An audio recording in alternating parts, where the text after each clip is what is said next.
GNT show is intended for mature audiences. Parental discretion is advice. Live long and prosper, bitches.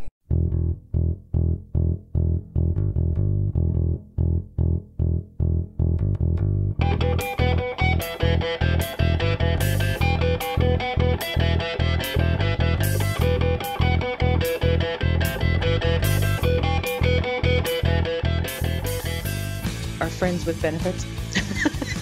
Speaking of having a good time, Terry. Mm-hmm. Dayton broke the G&T show. This is now the David Mack Appreciation Hour. You assholes. What is it about this guy that people love him so much? With his purple velvet cape and his crown. I thought it was a little much when he had us carry him in the studio on a throne. I am awesome! Look what I have done! Look what I have brought upon the world! There is an urge to go, nya. I heard rumors that you might be working on something else, but we won't prod much. I was going to say I'm going to pry a little. Dare you! How dare you ask me to change it? Do you not understand the majesty of my genius? And the guy sitting next to me looked at me like he was, like I'd cramped in his hat. Yeah, it's the professionalism that sells the show. That's right.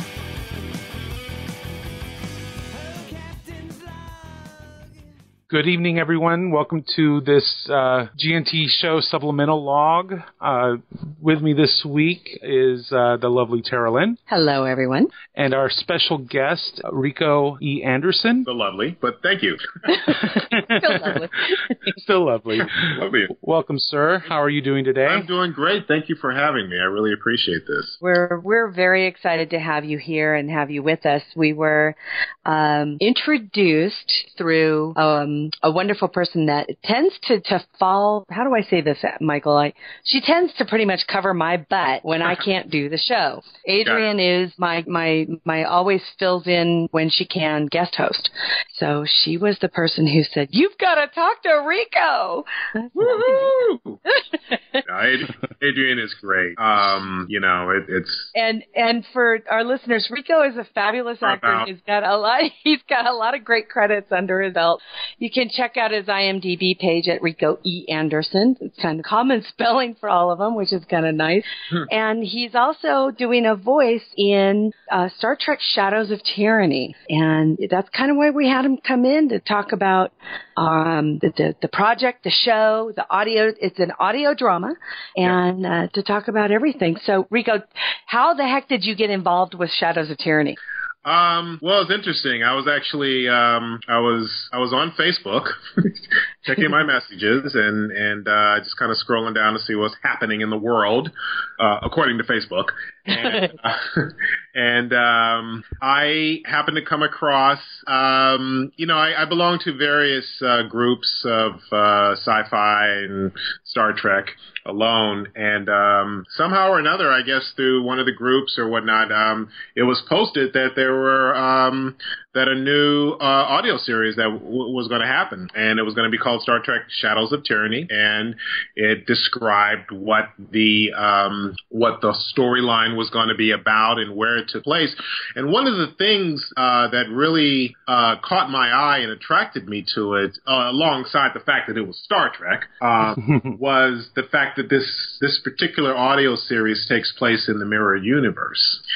So, that's pretty fun. Yeah. And for those, for people who, who follow Star Trek, that's one of the storylines that hasn't really been fully explored. I mean, we have Mirror. We had nothing for Next Generation. We had something for Deep Space Nine. And, of course, we had 2 episodes for Star Trek Enterprise. Right? Yeah. But besides that, that's been it. So, there's a lot to explore in that. So, long story short, I mean, they've covered it in books and in comics and in other audio series. But never like this, never in depth that, in the case of what Shadows of Tyranny is covering. It takes place after the events of Mirror Mirror. Okay. Yeah, and does it kind of pick up right after that point in time? Not directly. I mean, Okay. well, it does, but it's a little bit afterwards. A little bit after. Yeah, and some things have happened, and the craziness that happens in the mirror universe is continuing to happen, and I'll say this much without spoiling anything. You have shows like Game of Thrones, Walking Dead, and I'll just say that nobody's safe. Interesting. Yeah. Well, in the mirror universe, you would think you wouldn't be. If there's, I guess that allows an extraordinary amount of freedom with storytelling. The mirror universe does, because you're kind of able to, I think, pop up the violence a little bit. Mm-hmm. The interpersonal play between the characters is probably a tad more intense. Very much I would think. Yeah. There's always a chance that you're gonna be the next one in the booth. yeah. Or, you might get a knife in the back while you're walking to sick bay or whatever, so. True. Yeah, but it's probably by a hot chick in a short skirt, right? Well, they still got that, and as we know in some cases, a midriff. So That's right. That's yes. right. Now, looking at the website, it sounds to me, I'm reading or have read that it looks like you guys have 6 parts, that you have a series that's going to be about 6 parts long, correct? Give or take, yeah. Okay. And that you have parts 1 and 2 fully cast? Yes. And that you just did your first read-through a couple of months ago. Have you guys already started post-production or in the throes of production? Yeah, we're in post already. You're in post, okay. Yeah, it's all been recorded, and we're just cutting, splicing, and nailing and gluing everything together. So Got a little Facebook says that the release date is due for around Christmas. Yes. Is that's still on schedule? Oh my gosh, that's only a couple of weeks away. It's coming up fast. Thanks for reminding me. Yeah, not to add to the stress level or anything. But yeah. I mean, you never know. Things happen. But the projected date is very strong. I actually spoke to Sebastian Pruth, who is the creator of all things Star Trek with Shadows of Tyranny, and he said that everything's on course. So I think we're still looking good as far as the projected date. So. Well, that's great. Excellent. Yeah. So who are the players? I noticed here that give us a little bit of background, give our listeners a little bit about the background of not just how you became involved, but the people that you are working with. I see that Colin Thornton is the producer and writer, as is Ruby Fink. It looks like everybody kind of pitched in on writing. Is that the case? Well, I did not write anything. Okay. I believe it was just narrowed down to a couple of people, and we just got our lines, and we actually just we did a read through, kind of a Google Hangout read through. So it was just a couple writing. How many actors are involved? Oh wow. 3, 4, 6. We're looking at about 10 actors, about 10 voice actors. Wonderful. Right on. And what's awesome is you're looking at about 10 voice actors from all over the United States. And if I'm not mistaken, from a couple of parts of the world as well. We have actors from here in California, New York, just everywhere, which, is the wonder of technology, especially in this field that we're in terms of audio production. So right on. What role are you going to play in the series? The bad guy. Oh. Yeah. Its character, his name is Zados. Zadoss. Zados. Cool. Now, how much fun is it to play the bad guy? It's awesome. I mean, look, you're the big bad wolf, so it's you get to chew the scenery. Yeah. You got to give these people a reason to, go out there and right some wrongs. Of course, in the mirror universe, what's right, so. Yeah, I was going to say, does that mean that you're really a good guy, or is it really just bad guy by non-mirror universe standards? I think it's just it's like different levels of extremes. Yeah, different levels of bad. No, trust me, he's definitely a bad guy. Well, first of all, Zados is he's a Zindi. Oh. Yeah, so this is the first time that you're getting a major bad guy from one series coming into another, and since Enterprise is pre-original series, right? Yeah, so you're getting two worlds coming together, and kind of poetic. I like it. Yeah, the first series and the last series, very very poetic. I like that. Coming together to kick some ass at an audio podcast. Yeah, it's actually really exciting. It's the night, and when I signed on for this, I didn't even know that was the case. So when I found out that the Xindi was on board, I was like, holy crap, that is just that's going to be some great playtime. And also when I found out exactly who I was playing, because the Xindi is made up of I believe it's 5 different races. Right. So I'm the reptilian. Cool. Yeah. That was going to be my next question. I was going to say, are you Xindi primate, Xindi arboreal? What? Oh, that's cool. Yeah. That's cool. I like that on. idea a lot because, again, it's finally being able to integrate some of the stories from Enterprise into the TOS kind of era, even though it's Mirror Universe. I think that's awesome. And, with the Mirror Universe, what's so great about it is, anything goes. Because, hell, for all we know, Kirk is still alive in the Mirror Universe, That's right. Even after the events of Generation. So, there's so much that can happen in this, you know what I mean? Right. So, but, yeah, it's a lot of fun. And it also allows you to be able to play something different from what is, I won't say the norm in Star Trek, because the Xindi has also become the norm as far as bad guys, but, you're talking 50 years of established characters, like, right. Of course, the Klingons and the Vulcans and the Romulans and, all these people who we all know and love, but then, 10, 12, 14 years ago, we came across a new race. So it's a nice way to kind of... I can't believe it's been that long. I'm sitting there realizing it has been 10 years. It has been more than 10 years since Enterprise started. I can't even believe that. I know. Where did time go? I know. So have you always been a Star Trek fan? Yes. Really? Did I just answer that way too quickly? Yes. No, you just answered it like a Star Trek fan, that's all. Yeah, I have. I've always loved it. I've always loved shows and movies about space and of course Star Wars being a huge influence and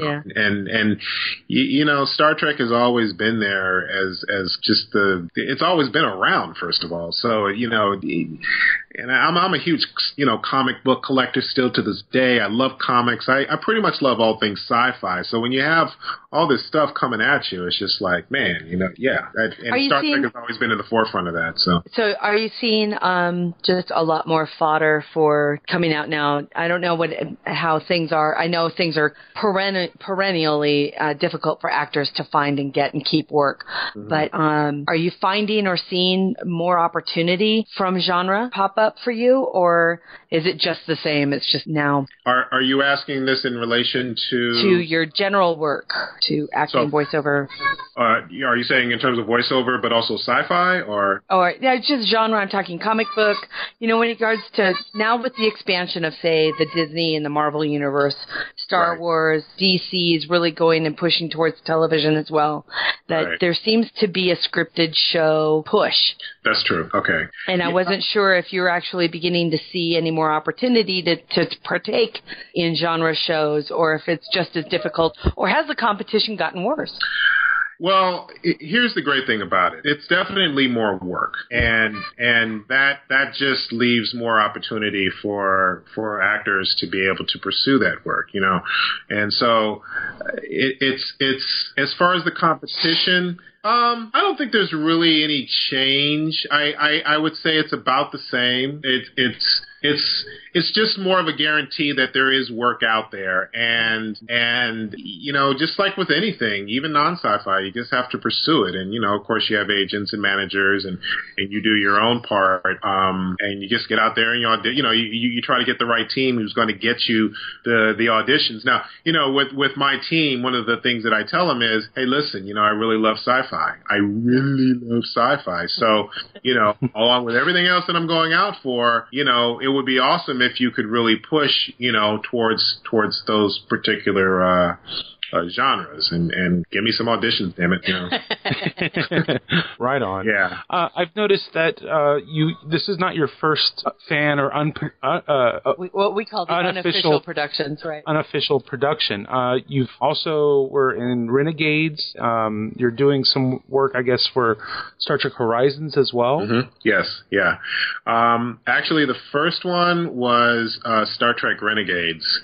And Star Trek Renegades is directed by Tim Russ, Tuvok from Voyager. Yeah. Stars Tim as Tuvok. It also stars Walter Koenig, Chekhov from the original series. And a host of other actors from various sci-fi franchises, from Star Trek to Stargate to the Terminator franchise. We have Edward Furlong and Sean Young from Blade Runner. I mean, the list is like a who's who of people from just various genres. It's awesome. It's awesome. So yeah, that was my first, or I won't say foray, but it was my first big break as far as working on a sci-fi show. How fun! Oh, right on. It was incredible. It was incredible. Oh, I'm so yeah. We've had the opportunity to speak with the people behind both Renegades and Horizon. Oh, nice. So that's awesome to hear that you're involved with these projects as well. So we'll make fantastic. sure that the links for everybody who's listening right now, we'll make sure that the links for Renegades and Horizon and pretty much all of Rico's work gets put onto the show notes underneath our little header that you can see, so you can follow him and stalk him. Pretty much just stalk him. I've got so many stalkers.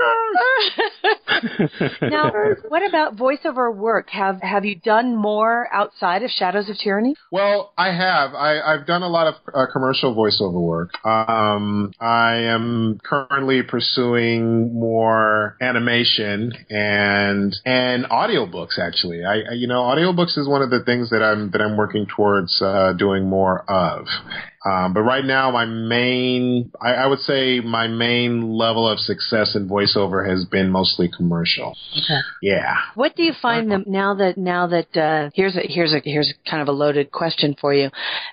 Recording for commercials, from audio drama, from audio book, they're all such distinct types of work, and I don't think a lot of our listeners understand. Well, commercial, one thing. I mean, you're probably doing a sales pitch, and you have the opportunity to do multiple takes with different inflections.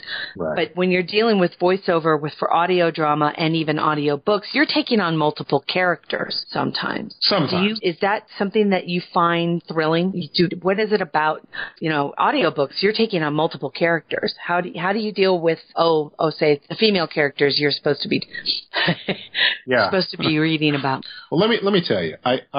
Going back to my love of Star Trek and my love of audio in general, just voiceover in general. One of the things that I was really excited about was when I discovered that, along with the Star Trek that I've seen on TV, that they have these audiobooks, these Star Trek audiobooks. Right. And what was even more exciting was the fact that they were read by actors from Star Trek. Mm-hmm. And when you listen to them, you're listening to them playing all these various characters. And I got to tell you, there's a couple of actors from Star Trek who nail it. And I'm talking from male, female, the various alien voices and everything. One of the people who is, and it's probably a thing that a lot of people don't realize, but Jonathan Frakes, and I'm giving Jonathan Frakes a lot of props here. Yeah. He nails Picard. I mean,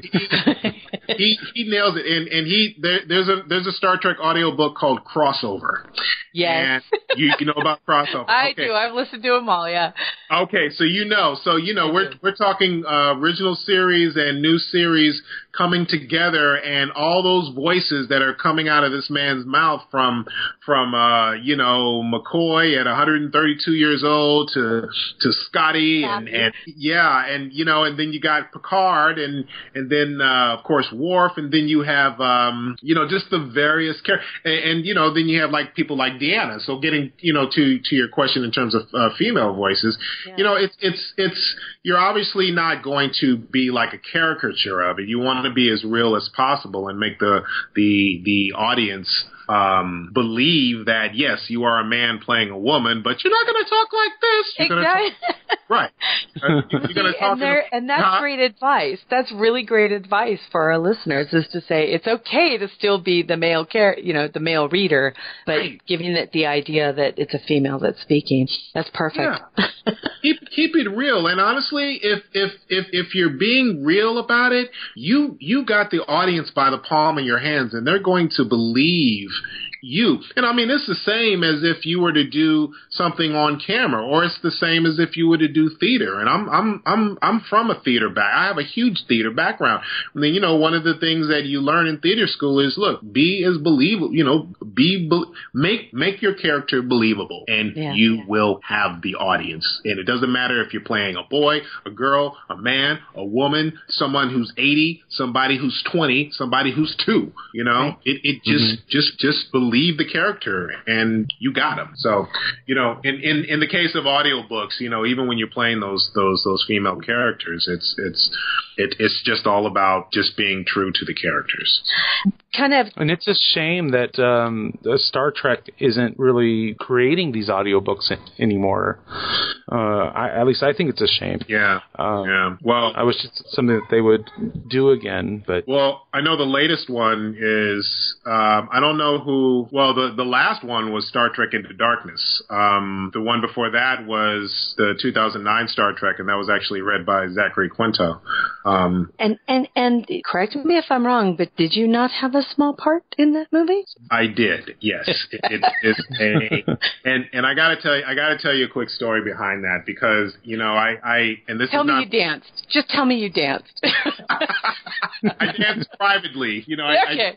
I did the little happy dance that I was even invited on set. Trust me.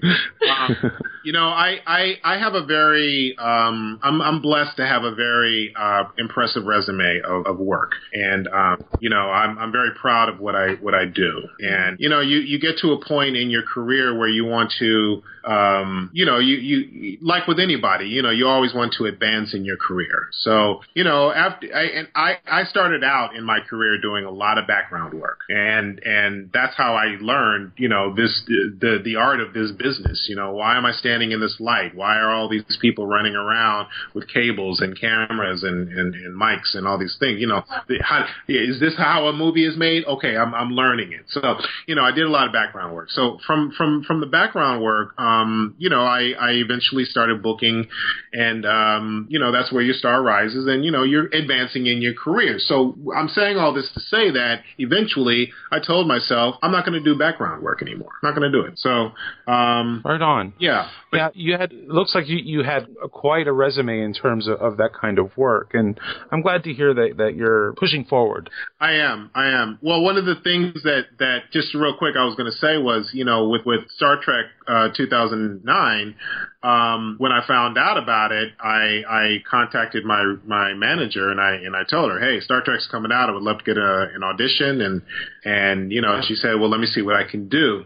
And unfortunately, I wasn't able to get an audition, but I knew that this Star Trek coming out was going to be a make or break of the franchise. And I wanted to be a part of this history come hell or high water. I had to be of what's about to go down. Now, there's a lot of people who do not like the J.J. Abrams films. Okay, that's, and that's their personal choice. Personally, I love them. But, like it or not, they were very successful. And, 2009 film was really going to determine whether or not this franchise was going to continue. And it worked. And so I told myself, I'm going to do one thing. If I cannot get an audition, I'm going to break my no background, no extra work rule. And I'm going to be in this film one way or the other. So I never got an audition. So I waited around for postings for background actors. So I found a posting, and I submitted, and they brought me in for a fitting, and I thought what I was wearing, it looked very much like an old school Romulan uniform. And this was around the time that I knew that, they had already announced that the Romulans were going to be the bad guys in the new film. So I swore up and down, I'm playing a Romulan. I'm playing. I love it. Like this black and white check. Yeah. And so I'm walking away thinking I'm going to be a Romulan. I'm going to be a Romulan. So long story short, in this whole thing, I ended up being a council member. And well, that's kind of a different thing. So you got to sit at the big table. Yeah. I got to sit at the big table during the trial. It was actually shot in Long Beach at Long Beach City Hall. Yep. And it was really cool. And it's funny, how they have Easter eggs now, with films. So one of the Easter eggs had to do with the fact, and I don't even know if this is something that it was even mentioned in the commentary for the DVDs, but in front of each council member there are names. So we had names. It's just not credited in the film. And one of the character name that I had was Captain Kelly Bogle. Yeah, and Captain Kelly Bogle, doing a little snooping and searching, I found one thing where he was actually the captain of the USS Farragut. So that's where that came from. So, it's a little Easter egg in terms of, because you don't really see it in the movie, and I don't think all of our friends over at Farragut, we love you. If you need another, Captain Kelly Bogle. I'm here. I've already put the part, even though it was uncredited. How fun, though. I mean, that must have just been a ball to be around. Did you get everything done in a single day? No, we didn't. It was great. It was great. I mean, look, we had like a 4:30 a.m. Please call, make this last 3 days. I know. Yeah, it's funny. I actually worked for I think 8 days on set. So wow. Oh wow. Got a nice little chunk of change there, and nice. It was just a lot of fun. I mean, a friend of mine came up to me, and I didn't even know it was a friend of mine because she was one of the aliens, and she was fully made up alien wise in the head, and I hear, "Hey Rico," and I turn around and I'm looking at this woman wearing this alien makeup. She looked like, I don't know, a spider or something like that. And, okay. And I'm like, "Hi," and she's like, "Hey," and then she gave me her name, and I was like, "Oh my God, hey, how you doing?" She's like, so, it was a lot. Right on. What a kick! What an absolute kick! And I'm very excited for you. Even though you didn't get the audition, I'm very glad that you decided to go for the background, because that's just awesome. It's still like stories. Look, I feel like I made up for it, with Star Trek Renegades. I ended up playing one of the main bad guys, and that's not bad. And I tell you, it was my first time in heavy prosthetic makeup, and I enjoyed every 4 hours of sitting in that chair. Oh, I bet. So what was it like to be directed by Tim Russ? It was great. Tim is a fun director. He's he knows what he wants because he knows Trek, and he knows just the various things that work with that particular genre. He's very laid back, like with all this stuff, you keep your geekdom in check whilst filming this. And look, I'm an actor first and I'm a fan second. So I came there to do a job, and of course I'm mentally pinching myself just because. Well, I am. It's because Tim is the first. I met my contact. When I got there, she took me. I signed in. She took me over to meet Tim. My first time meeting Tim. I had talked to him on the phone and I had corresponded with him by email. Talked to him briefly. Welcomed me to the set. Second person I met, Walter Koenig. Yeah. Right on. Yeah. And he's so sweet. And then after work, it was a total geek moment. He's like, "Oh my God, I met them." Yeah. Got a couple of pictures, and of course, you leave and you're just like, "Oh my God, this is actually happening." So. That's really fun. That is awesome. Do you have any more questions, Terry? Because I can do the lip sync questions. I was going to say, poor Rico doesn't know. Rico, we're about to let you know. One of the things that we do on every supplemental log with one of our victims, I guess you say, as an actor, I'm sure you understand what the actor studio questions are, the James Lipton questions that he asked. We've taken his questions and have bastardized them for our own show, for our own own purposes. So we are going to kind of ding you with those questions now. Go for it, Mikey. All right. The first question. What is your favorite Trek series? My favorite Trek series. I would have to say is Next Generation. All right. Right on. Yeah. Sorry, Nick. Sorry. That's our co-host who couldn't make it tonight. So he's a DS9. He's a Niner. Yeah. All right. Oh, he's a Niner. Okay. Yeah. You know, it's kind. I feel a little bad by just giving one because I have. No, don't. Okay, let me just stop. Next question. If you could be any species in Trek other than human, which one would you be? Klingon, baby. High five. Klingon. Klingon. Now, Kapla. I actually have to answer that twice. I have to. Okay. All right. I have to do this because actually, I'm sorry, I got to answer it 3 times. But I would say Klingon is number 1. Okay. Second would be oh God, you blanked him. Second, oh God, I'm gonna have to act like Family Feud and ask you to come back to that question. We can. We come back to that question? Absolutely. Sure. Okay. Sure. All right. So the next question. Let's see. The question is, if you were given an opportunity to write an open-ended series based on one character in Trek, who would you be? So let's change it up a little bit. So if you could play a character in an open-ended series, who would you want to play? If I could play one of the characters from any of the series. Yeah, and it would be like, say, take one of the characters. It doesn't even have to be a main character. Yeah. If you could, and then make it the main character of another open-ended series, who would you want it to be? Wow. I know. Red shirt number 3. Yeah. That'd be the first and last episode. Oh wow, you guys hit me with one here. Would you like to go back to the previous question? Oh God. I know. One character. Yeah. I actually wouldn't mind exploring. I actually wouldn't mind exploring the Klingons more. Yeah. And as far as a character is concerned, I mean, you know, saying Worf would be too easy, but I would have to say that there is a lot. There is so much about Worf that was developed with Next Gen, and of course also with DS9, and I feel like there's so much more that could come from his journey. I'm going to go with Worf, and I'm going to go with Worf for those reasons, because I feel like there is so much more that could be explored, and his story wasn't done. The story was not done. Yep. His story was not done. I mean, you know, we get glimpses of him, you know, of being an ambassador, like in All Good Things, and you know, we get the idea that that's probably in one way, shape, or form that's where his career is going to end up going. I think, correct me if I'm wrong, I think they even covered that in DS9 too. To an extent, I think he ends up being like the emissary, the Klingon emissary to the Federation or something like that. But then again, he gets picked up again in some of the movies, so you know he kind of gets bopped back and forth. Not sure. Yeah. And Michael Dorn is interested in a Captain Worf series. He's still pushing for that. So, okay, let's make it happen. I know, right? Hey, never know. It is possible.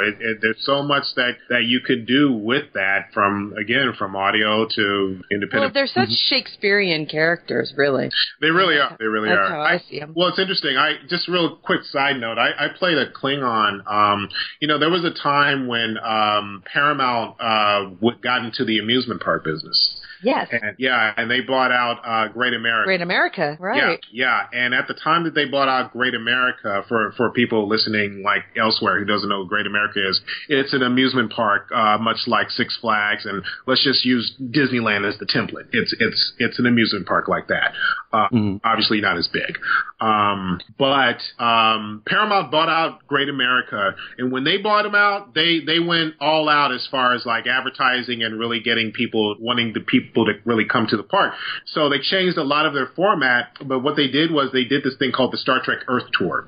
And with the Star Trek Earth Tour, what they did was they basically more or less did this tour of the sets, the props, the costumes, and they brought it to Great America for like a couple of weeks. They set up a huge tent, and it was this huge deal. They brought in Shatner to speak.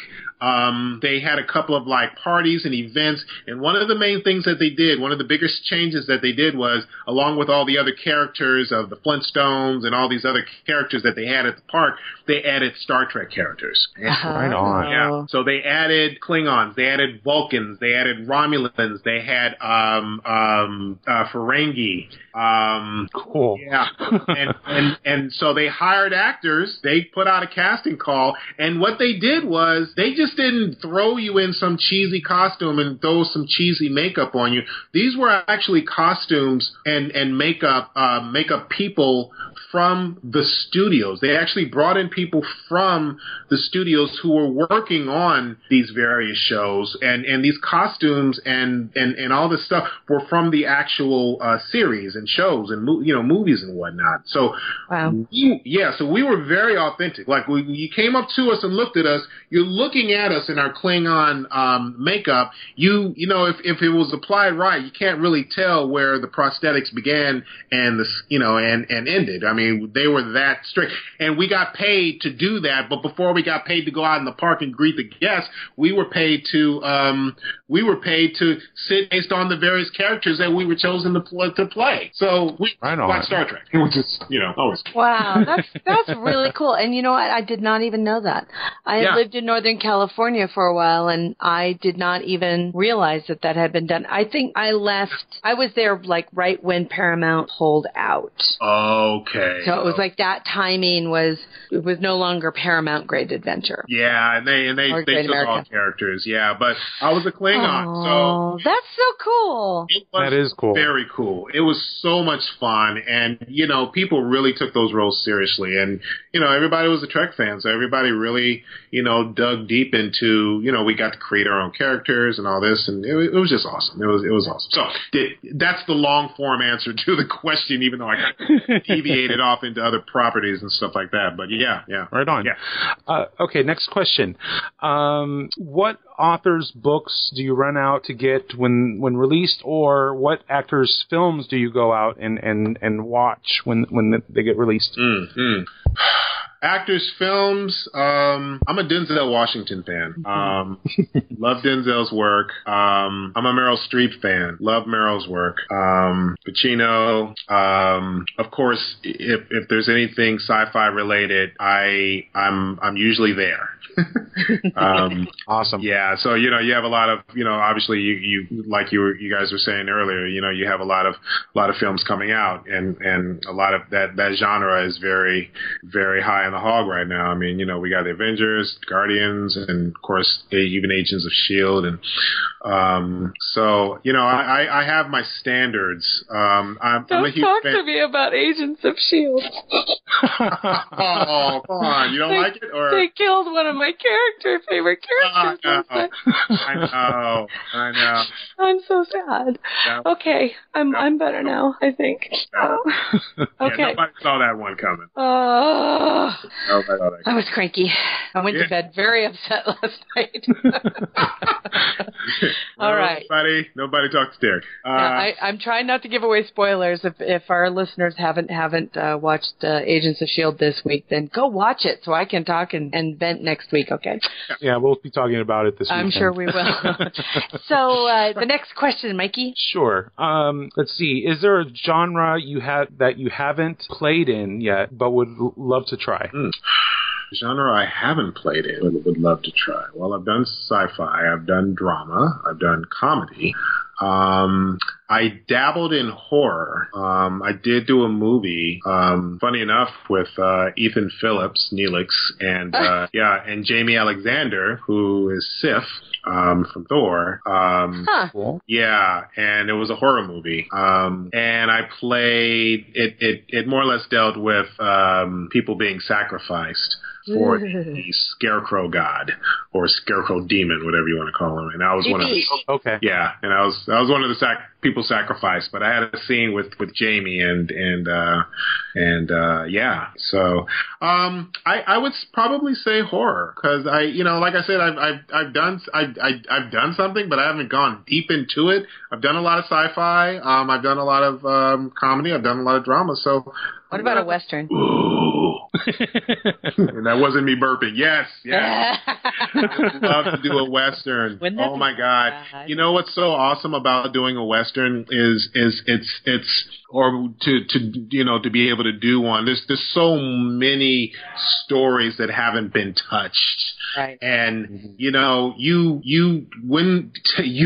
let me turn a question around on you. When's the last time you seen a Western that featured black cowboys? Right, exactly. I think Silverado's the only one I've ever seen. Yeah. That I know very well. Right. There was one not too. And that was just a black man in a Western. Right. Right. Well, there definitely has not been that many. Yeah, I mean, you can probably, unfortunately, count them on one hand. And what's interesting is I think they're about to redo the Magnificent Seven, and I think Denzel is attached to lead in that. Imagine? Nice. But I got all tingly. Sorry, I did. Yeah, but beyond that, it's like you have stories of black cowboys. There are black cowboys. It's like really what you see in a lot of these westerns.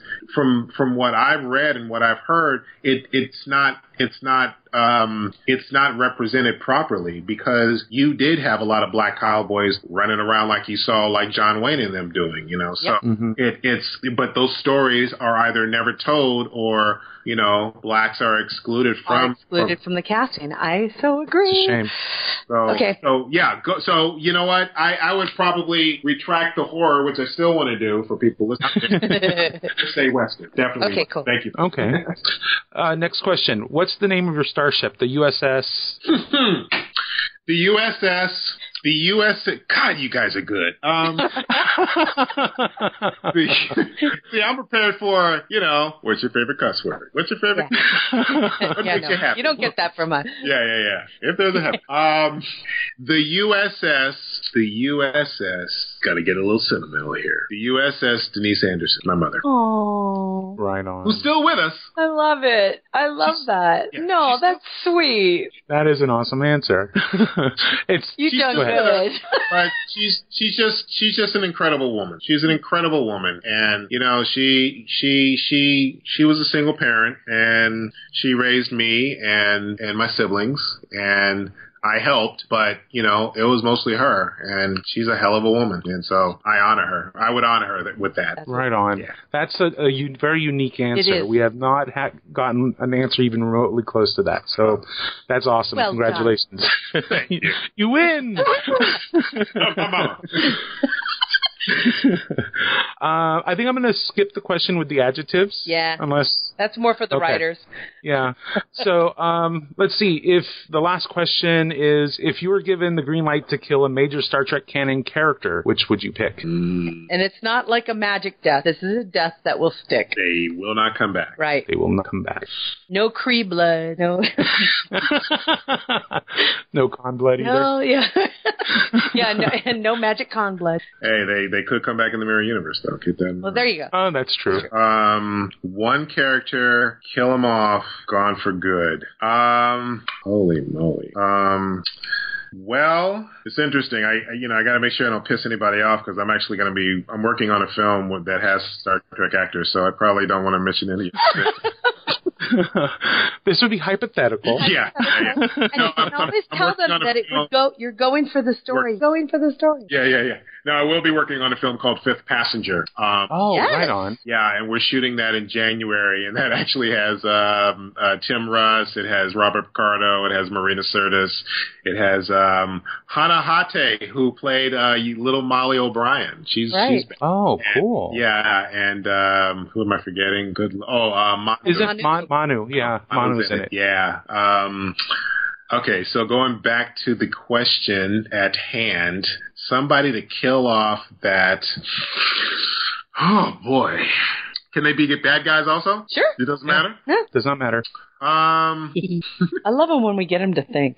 We stump a lot of people it's great. with these questions. No, it's great, because we're geeks when we say it, but then you throw these things at us and we're like, bear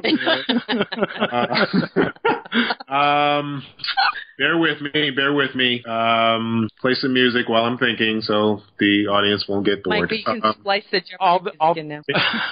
I was going to trim all the audio or the dead air. Oh, good. Because I'll have you sitting here.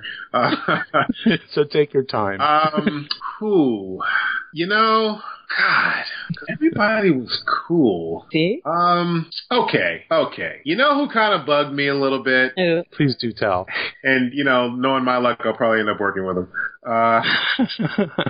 And this is no reflection on the actor. Correct. Of course not. I just want to use that as a disclaimer. This is no reflection on the actor. But the character of Nog. Oh, wow. You know what, though? You would have just pissed off Nick. Really? Yeah, Nog's his favorite character. Yeah. That's hilarious. But you know what? That could actually work. That would be interesting. His leg in the war. What if he was just what if he ends up dying later as a war vet or something? That could do it. That'd be great. A I just sealed the fate of a war vet. Thank you. No. It would make an interesting story for sure. And that's what we were saying. Well, I just have to say it's a testament to the actor's work and the actor's work being wonderful. Aaron, But the character of Nog really did bug me. Nog to him was like Barkley to me. Barkley, I was just every time he was on the screen, I would get up and I would actually walk into the kitchen because I needed to. It's like, oh my God, he tries to be crazy. Personality, yeah, and he's so brilliant. Dwight Schultz. Dwight Schultz, yeah, right, yeah. So, now go back to the third question, Mike. Yes. I think it was the second question. Okay. Which species in Trek other than human would you want to be? Your first choice, I would like to remind everyone, was Klingon. Yes. Now I'm going a route of people not knowing who this species is because he hasn't been fully introduced yet, but it's a bit of a plug, but also because I have played this species and I really adore this species. It's called the Siphon. From Renegades. From Renegades, yes. They have the Klingon warriorness to them, but they're a lot different based on their circumstances and the situation that is presently happening with them in Renegades. So, I've played the character. My character's name was Boras, and he's the son of Borata, who is the main bad guy, the antagonist, the Khan, the series. And just one of the things that I have to say this. One of the things that I made a point of mentioning, especially to Bruce Young, who played Borata in Renegades, I said, Bruce, this is pretty iconic what we're doing here. And Tim even made a point of mentioning this, Tim Russ. He said, we are the first representatives of a new alien species. And that's a huge big deal because anything that comes after us, we're basically the mold. We're the template. And again, I hate the word fan production. We can get into that in a second. But, it is an independent production. As far as canon is concerned, it's not there yet, but I do have high hopes that it will be. But, it's been received very well. And, just in terms of the introduction of the characters and what little people do know based on the fact that they haven't seen the movie yet.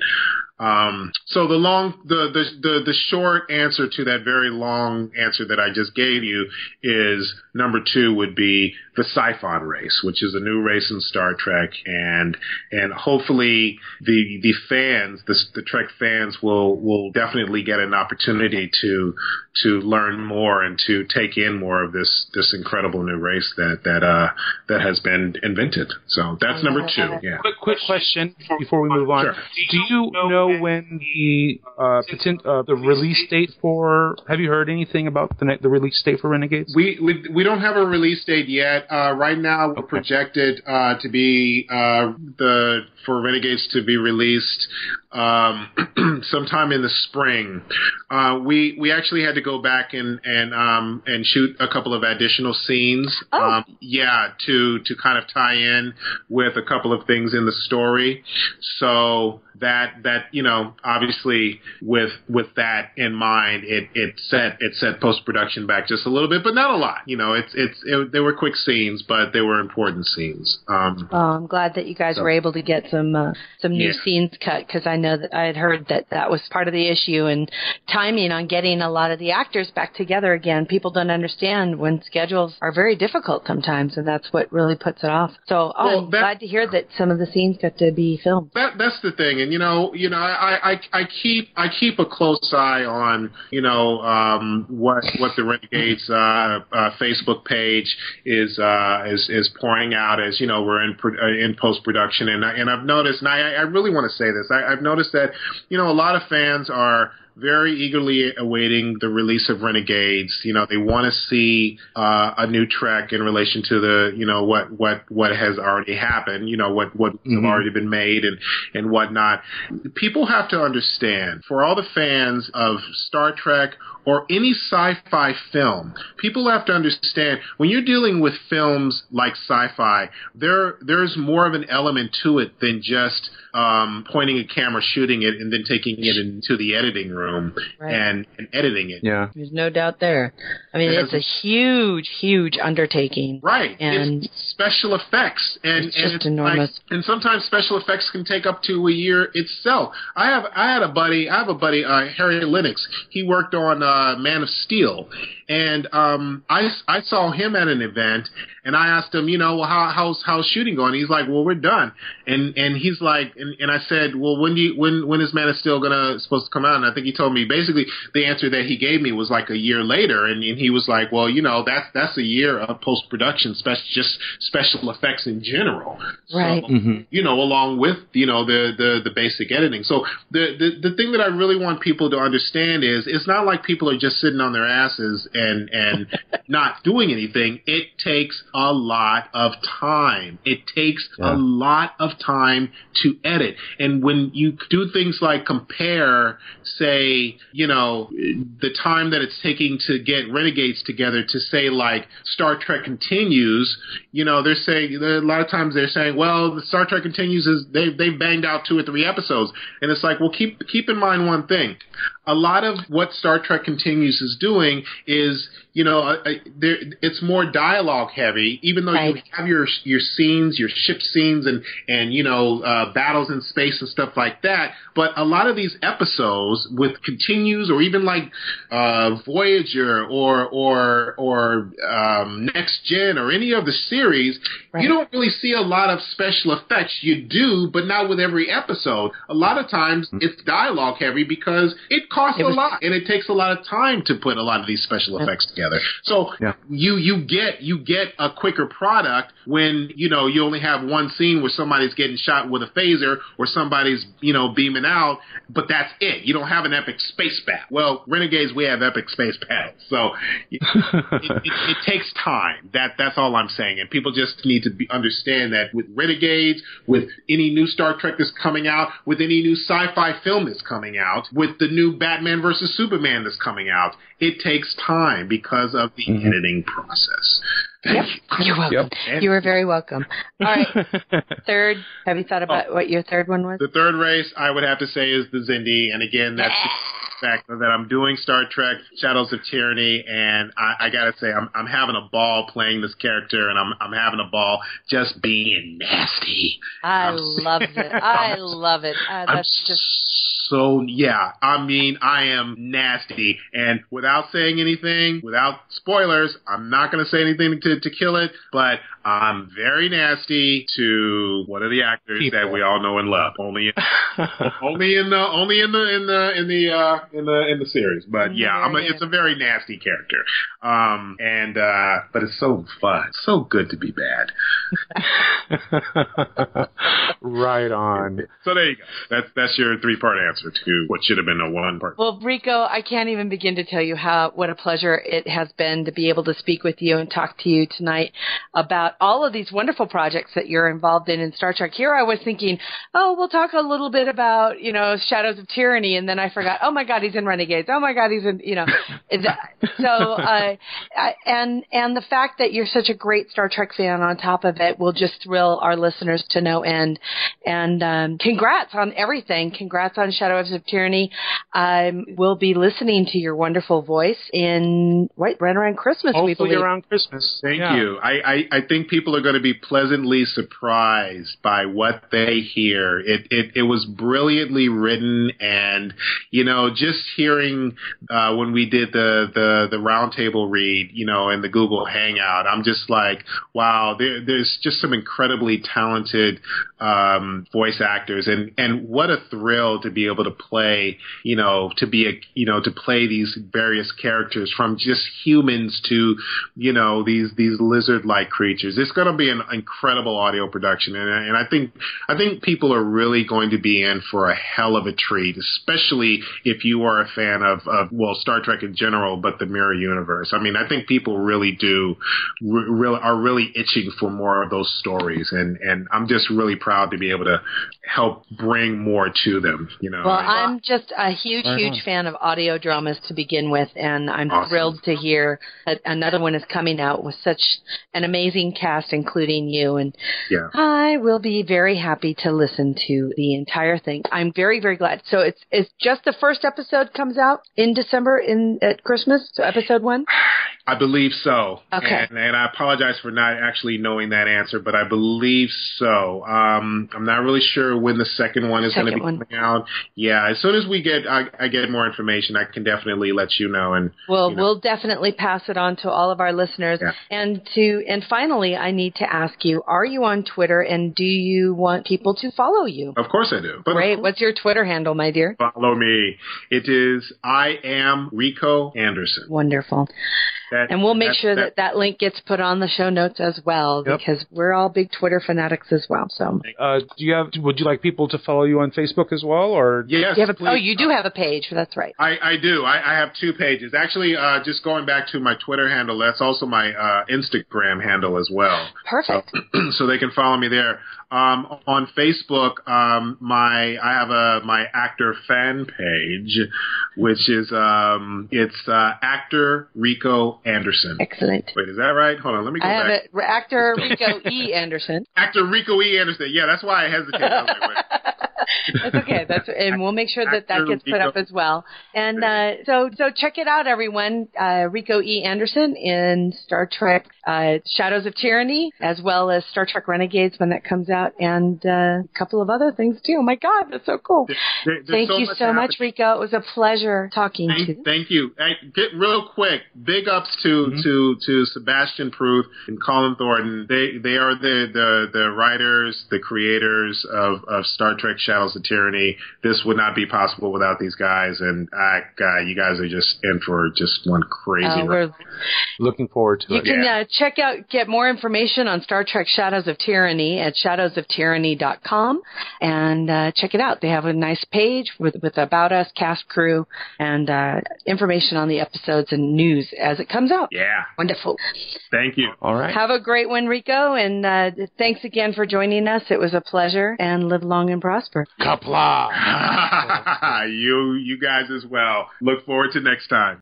Music for the G&T show is provided by Warp 11, Grethor, 5-Year Mission, and Andrew Allen's Smooth Federation. G&T Show is a Busy Little Beaver production.